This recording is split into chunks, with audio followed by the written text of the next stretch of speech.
Hello dear students, welcome to core competitive hub. हर बच्चा जो एमसीए सीईटी का प्रिपरेशन कर रहा है उसके लिए वीडियो बहुत जरूरी है, बहुत इंपॉर्टेंट है। मैंने लास्ट वीडियो यूट्यूब पे अपलोड किया था जिसमें मैंने एमसीए सीईटी का पैटर्न, एमसीए सीईटी एग्जाम कितने मिनट का रहेगा और एमसीए सीईटी में मार्किंग सिस्टम कैसा रहता है इसके लिए बताया था। उसके बाद बच्चों के डिमांड से मैंने एक दूसरा वीडियो भी बनाया है। वो वीडियो है MCA CET exam pattern and syllabus. अब एग्जाम पैटर्न एंड सिलेबस मतलब सिलेबस के सेक्शन तो प्रीवियसली मैंने एक्सप्लेन कर चुका हूं, लेकिन आज मैं तुमको एक्चुअल सेक्शन में कौन कौन से टॉपिक आपको पूछने वाले हैं, ओवरऑल सिलेबस कौन सा है ये आपको बताना है। बहुत सारे बच्चों का कंफ्यूजन है कि सिलेबस एमसीए सीईटी का क्या है और मार्क्स कैसे रहेंगे, वेटेज कैसे रहेंगे। तो मैं आपको सब बताने वाला हूँ, वीडियो को आखिरी तक देखिए, क्योंकि सिलेबस के अगर आपको टॉपिक सब पता होंगे ठीक से तो प्रिपरेशन का जर्नी और इजी हो जाता है। ठीक है, तो सबसे पहले अपन देखेंगे दैट इज मैं बहुत एकदम शॉर्ट और लिमिटेड और स्पेसिफिक इन्फॉर्मेशन लेके आया। आपका कुछ भी कोई टाइम वेस्ट नहीं होगा, नो बकवास, सीधी बात। ओके, तो यहाँ पे है मैथमेटिक्स एंड स्टैटिस्टिक्स। अब मैथमेटिक्स और स्टैटिस्टिक्स इसको जो एमसीए सीईटी में वेटेज दिया गया है वो है 30 क्वेश्चंस का। कितने क्वेश्चंस का? 30 क्वेश्चंस आपको मैथमेटिक्स और स्टैटिस्टिक्स से मिलेंगे।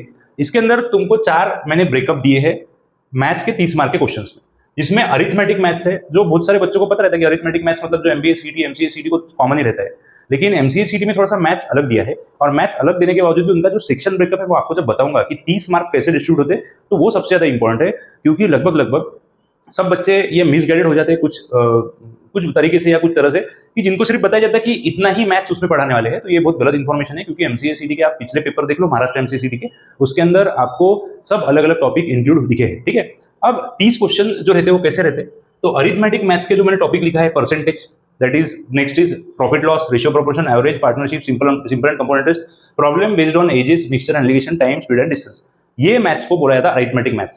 ये टोटली 8, 9, 10 स्टैंडर्ड के थोड़े से टॉपिक से निकाल के ही बनाया रहता है। तो वैसा देखा जाए तो ये जो पूरा मैथ्स है 8, 9, 10 बेसिक है, लेकिन कुछ टॉपिक इन्होंने थोड़े से 11th और 12th के बेसिक से भी लिए हैं। दैट इज जिसका 11th 12th मैथ्स होगा उसका बेसिक थोड़ा सा वीक होगा, तो that candidate must need a training और गाइडेंस। ठीक है, नेक्स्ट है अलजेब्रा। अलजेब्रा भले ही अलजेब्रा देखो, अलजेब्रा एक लिमिटलेस है, आपको एमएससी मैथ्स तक अगर जाओगे तो बहुत सारा अलजेब्रा है, इतना अलजेब्रा पढ़ने की जरूरत नहीं है। अलजेब्रा के कुछ स्पेसिफिक टॉपिक है, वो टॉपिक है quadratic equation, linear equation, indices, binomial, logarithm and progression, set theory, set relation. बराबर, तो इसमें से तो कुछ टॉपिक एक यूनिट करके कंडक्ट किए जाते हैं हमारे।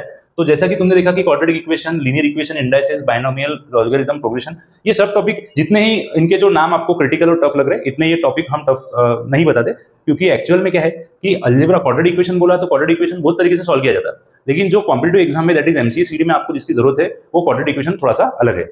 Linear equation, indices. अब देखिए हमारा काम ही है इंस्टीट्यूट का कि जितना भी सिलेबस तुमको दिया है ये पूरा के पूरा सिलेबस आपको इजी करके कैसा पढ़ाया जाए, जिससे आपको एग्जाम में स्कोर करते आना चाहिए। क्योंकि भले ही एमसीए सीईटी का जो पैटर्न है वो कभी ऊपर नीचे होते रहता, पैटर्न नहीं सॉरी, जो लेवल है वो ऊपर नीचे होते रहता। पिछले साल बच्चों ने बताया दैट इज 2025 की जो सीईटी हुई थी, ये सीईटी के अंदर उन्होंने बताया था स्टूडेंट्स ने कि बहुत सारे क्वेश्चंस ये एडवांस मैथ्स, हायर मैथ्स ऐसे आए थे। एडवांस मैथ्स मतलब क्या रहता, तो जिसमें ट्रिग्नोमेट्री हो, इक्वेशंस हो, उसको एडवांस मैथ्स। हायर मैथ्स हो गया, हायर मैथ्स में ये इधर के कुछ टॉपिक आते हैं, इधर के कुछ टॉपिक आते हैं, ये सब हो गया। तो इसके लगभग बहुत सारे क्वेश्चंस थे। तो कितने क्वेश्चंस थे ये भी आपको बताऊंगा, लेकिन पहले ये थर्ड ब्रेकअप पे आते हैं। Geometry and trigonometry, lines, triangle, circle, parallelogram, polygon, coordinate geometry, mensuration, trigonometry. अब इसमें ये भी बात बतानी है कि बहुत से स्टूडेंट ने निम सीईटी के नाम से एमसीए सीईटी ज्वाइन किया है, यानी जो भी आपको कहीं से पोस्ट दिखता है कि निम सीईटी के क्लासेस के नीचे एमसीए एंट्रेंस, तो महाराष्ट्र एमसीए एंट्रेंस में निम सीईटी में बहुत ज्यादा फर्क है। मैं बोलूंगा कि इसका बहुत सारे, जैसा मैं बोलूंगा एमबीए सीईटी और एमसीए सीईटी में 75% ऑफ सिलेबस सेम है, लेकिन निम सीईटी और एमसीए सीईटी में बहुत ज्यादा फर्क है। एमसीए सीईटी में reasoning, quant, English, computer 4 subject है, तो वहां निम सीईटी में ये पूरा मैथ्स ही मैथ्स है और इनके लेवल्स भी ऊपर तक गए हैं। तो समझो लाइंस, ट्रायंगल, सर्कल है, तो लाइंस के रूल्स कुछ रहेंगे, कुछ इसके प्रिंसिपल्स रहेंगे, प्रॉपर्टीज रहेंगी। ट्रायंगल की प्रॉपर्टीज के ऊपर ही क्वेश्चंस रहते हैं। बहुत बार तो ऐसा होता है कि क्वेश्चन लिखा रहता है और डायरेक्ट प्रॉपर्टी से रिलेट कर तो डायरेक्ट आंसर मिल जाएगा तुमको। सर्कल्स रहते, सर्कल्स के कॉर्ड रहते, सर्कल का एरिया निकालने बोलते हैं। ये सब चीजें जो रहती है ये रहती। Polygon, coordinate geometry, coordinate geometry सबसे इजीएस्ट पार्ट है। बच्चों ने इसको अननेसेसरीली बहुत ज्यादा हाइक दे दिया कि ये टफ है, लेकिन ये टॉपिक टफ नहीं है, ये बहुत ईजी है। जो भी ट्यूटर हम हमारे साइड से आपको पढ़ाएंगे डेफिनेटली उसमें short method and short approach भी बताएंगे। ट्रिग्नोमेट्री टोटल 8, 9 एंड 10 स्टैंडर्ड का बेसिक वाला है। आपको कुछ इसमें बहुत ज्यादा चिंता करने की जरूरत नहीं है। ट्रिग्नोमेट्री ऑलमोस्ट आइडेंटिटीज पे पूछा जाएगा, फॉर्मूलाज और आइडेंटिटीज। इसके थ्योरम्स अपने इसमें नहीं है एमसीए सीईटी में, क्योंकि बहुत सारे बच्चों को देखो सिलेबस का नाम देखने के बाद में, टॉपिक का नाम देखने के बाद में मैथ्स बोला तो वो टॉपिक 0 टू लिमिटलेस कहीं भी रह सकता, लेकिन तुमको एमसीए सीईटी के लिए क्या जरूरत है एग्जैक्टली वही पढ़ाया जाता। तुमको अगर इंडाइसिस आप खोल के देखोगे तो इंडाइसिस ये टॉपिक इतना ज्यादा है कि इसके अलग अलग रूल, अलग अलग सब कुछ, प्रिंसिपल, प्रॉपर्टी सब कुछ अलग है। लेकिन एमसीए सीईटी के लिए क्या जरूरत है, ये सबसे ज्यादा इंपॉर्टेंट जानना आपको जरूरी है। ठीक है, नेक्स्ट है that is polygon, trigonometry. Modern and advance maths की बात अगर करते हैं तो परम्यूटेशन कॉम्बिनेशन है। ये मॉडर्न और एडवांस मैथ्स, बहुत सारे लोग अरिथमेटिक मैथ्स में भी इसको शो करते हैं। ठीक है, कोई बात नहीं। देखिए, कहीं भी कोई भी वेबसाइट पे कहीं भी जाओगे आप तो आपको सिलेबस अलग अलग अपने अपने लैंग्वेज में मिलेगा। इसलिए मैंने कंफ्यूजन दूर करने के लिए सीधा सबके सब टॉपिक आपको लिख के दे दिए। तो जो भी बच्चे एमसीए सीईटी के लिए प्रिपेयर कर रहे हैं वो ध्यान रखना कि आपको ये टॉपिक में से ही क्वेश्चंस आने वाले हैं, बराबर। प्रोबेबिलिटी स्टैटिस्टिक्स हो गया, प्रोबेबिलिटी हो गया, स्टैटिस्टिक्स हो गया, function and differential equation. Function नाम का भी एक टॉपिक है। अब ये फंक्शन क्या है तो इसमें इक्वेशन भी रिलेट करेंगे, डिफरेंशियल इक्वेशन एंड डिफरेंशिएशन, बराबर। तो इंटीग्रेशन और डेरिवेटिव्स इसमें नहीं है। बहुत सारे बच्चों को डाउट रहता है कि एमसीए सीईटी में इंटीग्रेशन डेरिवेटिव है क्या, वो निम सेट में मिलेंगे आपको, एमसीए सीईटी में नहीं मिलेंगे। और निम सेट में 80% ऑफ सिलेबस टोटल मैथ्स का ही रहने वाला है। तो बहुत सारे बच्चों ने एमसीए सीईटी के नाम से निम सीईटी ज्वाइन कर लिया है, एमसीए निम सीईटी के नाम से एमसीए सीईटी ज्वाइन कर लिया। ये दोनों अलग है, दोनों का प्रिपरेशन जर्नी ही टोटल अलग है, समझ में आया। Next English. ओके, अच्छा, इंग्लिश में जाने के पहले मैं आपको बताना चाहता कि इनका जो वेटेज है वो कैसा है। देखिए, लगभग आपको ये जो मैथ्स दिया है, बराबर, ये मैथ्स से आपको लगभग 10 से 12 क्वेश्चंस आपको देखने मिलेंगे। आपको ये मैथ्स से लगभग देखने मिलेंगे 4 से 5 questions, 100%, 4 minimum 4 maximum 5। Lines and triangle से आपको लगभग 2 से 3 क्वेश्चंस देखने मिलेंगे ध्यान में। और इसके बाद जो आपके 8 से 9 क्वेश्चंस रहते वो आपको देखने मिलेंगे एडवांस मैथ्स से। और ज्यादा से ज्यादा इसके क्वेश्चंस जो पूछे जाते हैं स्टैटिस्टिक्स से पूछे जाते, परम्यूटेशन कॉम्बिनेशन से पूछे जाते और डिफरेंशियल इक्वेशन से पूछे जाते, बराबर। तो ये सब चीजें आपको एप्लीकेबल है जो मैंने बताया। तो लगभग आप देखो यहाँ पे आपको मैंने बोल दिया कि 10 से 12 क्वेश्चन, 12 और 4 16 और लगभग 2 आप 18 पकड़ लो, और बचा हुआ जो रिमेनिंग पार्ट है वो टोटल आपको आएगा मॉडर्न और एडवांस मैथ्स से। लेकिन इसमें ईच एंड एवरी टॉपिक इसलिए इंपॉर्टेंट है क्योंकि एग्जाम कहाँ जाके टर्न लेंगी, एग्जाम का शिफ्ट आपको कौन सा मिलेगा और एग्जाम का लेवल तब क्या रहेगा ये बोलते नहीं आता। इसलिए प्रिपरेशन सबको करना चाहिए। बहुत सारे बच्चों का ये माइंडसेट है कि ये 10 क्वेश्चन को हम प्रिपेयर कर लेते हैं और बाकी सबको छोड़ देते हैं। ऐसा मत करो, ये भी इजी पार्ट है, लेकिन आप पढ़े नहीं हो ठीक से, इसलिए तुमको वो टफ लगता है। आपको ठीक से वो प्रॉपर गाइडेंस नहीं मिला है, इसलिए आपको ये टॉपिक का टफनेस फील हो सकता है। लेकिन एक्चुअल में जैसे ये टॉपिक है वैसे ही ये सेम टॉपिक्स है, जिससे आपको स्कोर डेफिनेटली बढ़ सकता। अब एक इन्फॉर्मेशन और एडिशनल बताना चाहता कि जो भी बच्चा, मैं देखता कि बहुत सारे स्टूडेंट्स कोचिंग लगाने के बाद भी थोड़ा उनका एक प्रॉब्लम ऐसा रहता है कि बहुत सारा क्राउड ये लगभग 78 to 88 परसेंटाइल के बीच में आके अटक जाता है। और उन्होंने मुझे रिपोर्ट किया रहता है या फिर कैसे पता चलता है कि उन्होंने पूरा पेपर सॉल्व किया था और सब कुछ सॉल्व किया था। लेकिन जब वो धीरे धीरे इन्फॉर्मेशन उनसे क्लियर होती तो वो बताते कि हमने ये पूरा की पूरा मैथ्स ही छोड़ दिया था, बराबर। रीजनिंग के कुछ क्वेश्चन उनसे जेन्युइनली छूट गए थे और कुछ क्वेश्चन टाइम ना होने की वजह से उनको दिखे ही नहीं थे। तो इसकी वजह से जो ये स्कोर है आपका यहाँ पे आके ड्रॉप हुआ। ये एक्चुअल स्कोर आपका चाहिए था 98 और 99 परसेंटाइल, जो आपको 10-12 परसेंटाइल कम मिले हैं। डेफिनेटली वो ये क्वेश्चन स्किप करने की वजह से ही आपको कम मार्क्स मिले हैं। ये मेरा एनालिसिस है, पिछले सब पेपर को मैंने देखा, बच्चों से बात की तो उनका यही अनुभव आता कि उन्होंने ये क्वेश्चन को छोड़ दिया होता। और आप जब देखोगे एग्जाम में तो इतने इजी क्वेश्चंस रहते कि बस वहां पे सब्स्टिट्यूट्स और वैल्यूज पुट कर दी तो आपको डायरेक्ट आंसर्स मिलेगा विदाउट पेन एंड पेपर। तो कुछ टॉपिक तो जरूर है ऐसे इसमें, और कुछ टॉपिक को आइडेंटिटीज और फॉर्मुलेज की जरूरत पड़ती, ठीक है। तो ये इसका एक बेसिक फंडा हो गया कि आपको ये करना है तो डेफिनेटली 12 से 15 परसेंटेज का ग्रोथ मिलना ही मिलना है आपको। तो आप 98-99 परसेंटेज तक आराम से पहुंच सकते हैं। Next thing is that is English. अब इंग्लिश के बारे में अगर बात करेंगे तो English quite easy, moderate level का रहता है। अब इंग्लिश के लिए तुमको वोकैबुलरी में analogy, synonyms, antonyms, odd one out, fill up, cloze test ये सब दिया है। वन वर्ड सब्स्टिट्यूशन बोलते हैं इसको, सिंगल फिलर भी बोलते हैं, वन वर्ड सब्स्टिट्यूशन भी बोलते हैं। ग्रामर में आपको दिया है error detection, sentence correction, sentence improvement. Sentence improvement and sentence correction ये दोनों चीजें ग्रामर के बेस से निकलती है। आप अगर ग्रामर पढ़ लोगे तो ये पूरा ठीक हो जाएगा। Part of speech active and passive, direct and indirect. Direct and indirect आपने सुना होगा, बचपन में सुना होगा, डायरेक्ट टू इनडायरेक्ट स्पीच। अब जो वर्ड को बोलते हैं उसको इनडायरेक्ट स्पीच में कन्वर्ट करो। He said to, he told to, he asked to, ये जो क्वेश्चंस रहते हैं ये वाले। रीडिंग कॉम्प्रिहेंशन, रीडिंग कॉम्प्रिहेंशंस ये सबसे इंपॉर्टेंट पार्ट है। तुमको आरसी मतलब पैसेज को पढ़ते आना चाहिए। तुमको पैसेज को ठीक से पढ़ते आ गया। अब पढ़ना मतलब क्या सर, हमको इंग्लिश तो पढ़ता था, लेकिन इंग्लिश पढ़ना और आरसी का पढ़ना थोड़ा अलग रहता है। आरसी में आपको पैसेज में क्या बोला है ये समझना चाहिए, उसमें कंक्लूजन्स क्या है उसका ये समझना चाहिए, उसने वो शॉर्ट पैसेज के थ्रू आपको मैसेज क्या दिया और उसके ऊपर जो क्वेश्चन बेस रहेंगे वो आपको बहुत जरूरी रहता समझना। बस पैसेज इंग्लिश में पढ़ लिया और कन्वर्ट कर दिया, ये पैसेज का मीनिंग नहीं है। उसके ऊपर के क्वेश्चन तुमको अटेंड करते रहना चाहिए। आप देखोगे जिन्होंने कुछ ना कुछ कहीं ना कहीं से टेस्ट दिया होगा या फिर थोड़ा सा पता होगा जिनको, कि आरसी के नीचे जो 2-3 क्वेश्चन पूछे जाते बहुत ईजी लगते कि क्वेश्चन आपको पढ़ रहे तो आपको समझता कि नहीं ये आपको ध्यान में आ रहा है। लेकिन जब क्वेश्चन मार्क करने जाओगे तो आपको पैरेलल स्टेटमेंट्स उसके आजू बाजू में दिखेंगे, जिससे आपका आंसर में ABCD में कंफ्यूजन होकर सी की जगह आप बी मार्क कर देते, बी की जगह आप डी मार्क कर देते। तो ये reading comprehension, idiom and phrases, paragraph and number. कुछ स्पेसिफिक एमसीए सीटी की इडियम एंड फ्रेजेस है जो रिपीटेडली एक दो साल में आपको देखने मिल जाती है एग्जाम में। जो भी हमारे टीचर्स आपको पढ़ाते हैं वो आपको ये बताते हैं कि इसमें क्या रिपीट होता है और क्या नया है। समझ में आया? तो इंग्लिश लगभग आपको पूछा जाता आपको 20 क्वेश्चंस। कितने पूछे जाते हैं? 20 क्वेश्चंस। तो इसका ब्रेकअप रहता है, जैसा आरसी अगर आपको पूछेंगे तो लगभग 2 आरसी रहते हैं। अब वो 4 मार्क के भी 2 हो सकते हैं, वो 2 मार्क के भी 2 हो सकते हैं, या 3 मार्क के भी 2 हो सकते हैं, या एक ही पूछ लेंगे 5 मार्क का। तो आरसी तो पूछना ही है। इधर आते हैं तो इधर आपको दिखेगा कि एरर डिटेक्शन के आपको 1 से 2 क्वेश्चन सब चीजों के मिलेंगे। हाँ, क्लोज टेस्ट और one word substitution. Cloze test अगर आती है तो डायरेक्ट 3 मार्क के लिए आती है, अदरवाइज ये आएंगे ही नहीं, क्योंकि एक क्लोज टेस्ट मतलब लगभग 5 से 6 लाइन का रहता है, उसमें 2 से 3 फिलर्स भरना पड़ता है आपको। तो क्लोज टेस्ट ये आएंगी तो 3 मार्क के लिए आएंगी, अदरवाइज ये तुमको पूछेगा ही नहीं।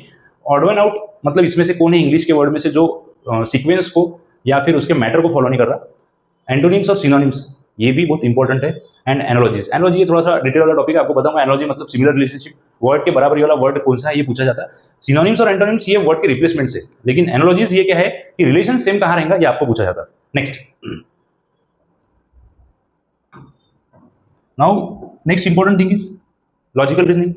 अब लॉजिकल रीजनिंग को अगर आप देखते हो तो traditional logic, verbal and critical logic and analytical logic, और लास्ट में दिया है नॉन वर्बल। देखो रीजनिंग में भी फिर से वही बात आती है कि रीजनिंग नाम का टॉपिक है।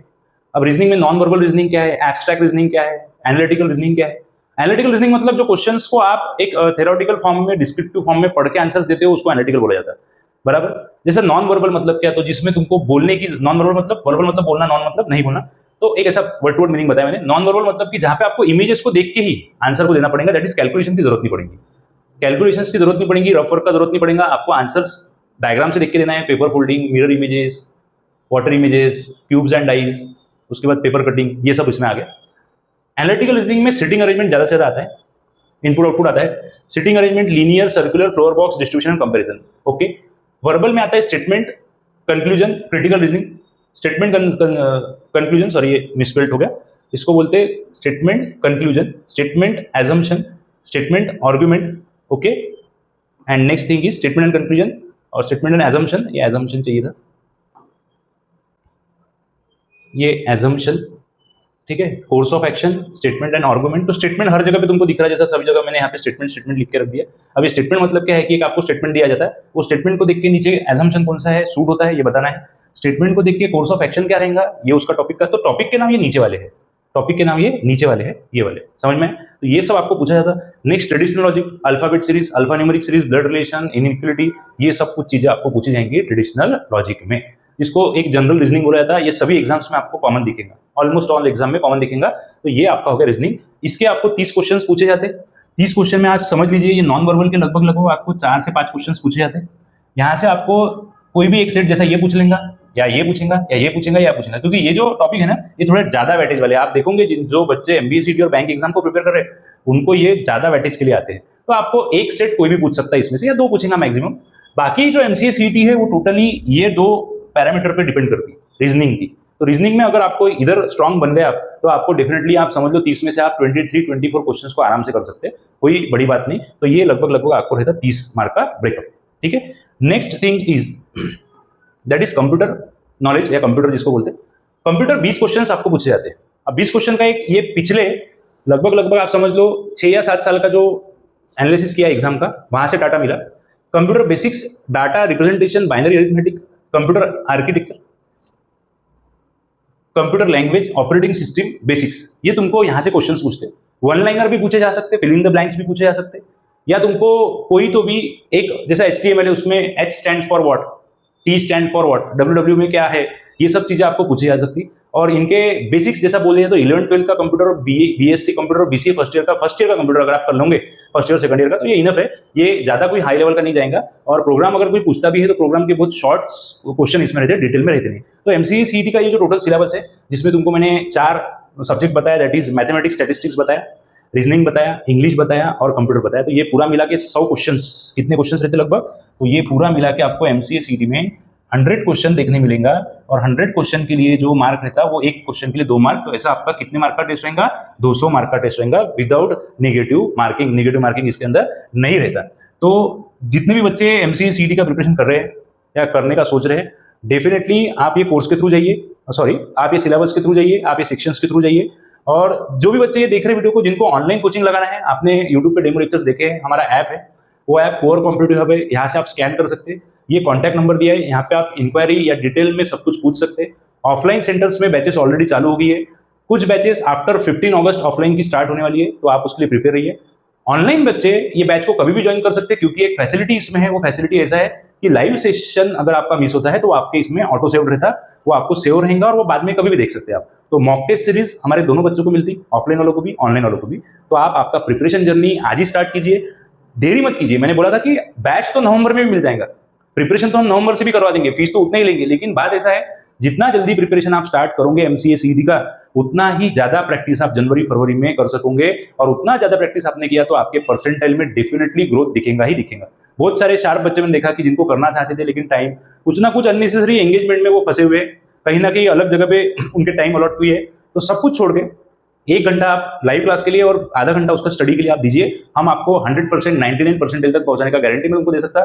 ये गारंटी उनके लिए जो बच्चे कंप्लीटली हमारे रूल्स, हमारे एजुकेशन और हमारे सिस्टम को फॉलो करेंगे, वो बच्चा 99% पे जरूर पहुंचेगा। तो start your preparation right now. All the best.